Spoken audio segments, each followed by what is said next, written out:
Siyabingelela msakazi kanye nabaleli bakho. Cha, i-ANC njengoba wazi ukuthi sizoba nokhetho ngomhla ka-4 kuNovember kulonyaka. Ngaphambi kwalokho-ke kufanele kube no-open voter registration ezoba ngomhla ka-20 nangomhla ka-21 kuJuni.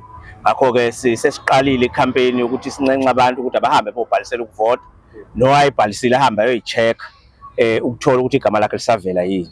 Lokho nje sibhizi ngakho. Umkhankaso-ke ukhiphile yonke indawo, nakwaNongoma nje ubona kunje, naseDumbe kunje, nasoPhongolo kunje, naseFried kunje, yonke i-region yalapha eMzala Nxumalo iphume ngey'nkani. Impela uqinisile ithuba eliyingqayizivele ngomhla ka-20 nangomhla ka-21.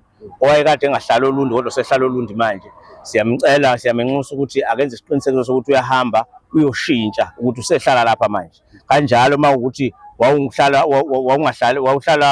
Olundi ngaso sikhathi usuhlala eThekwini, nawe siyakucela lapho khona noma useGoli noma useMpumalanga, hamba ke manje uyolungisa ukuvota khona lapho khona kulelo wadi ohlala kulo ukuze i-ANC iwine ngamalengiso kulokhetho siyakuthi. Kuvuliwe kusuka manje nje, kuvuliwe na online, kuyabhaliswa, uyakwazi futhi ukuya ezikhungweni zaka-IEC bakubhalise. Nathi njengoba sihamba nje la edolobheni, abafisa ukujoyina ukubhalisa online siyabaregister online kuyenzeka.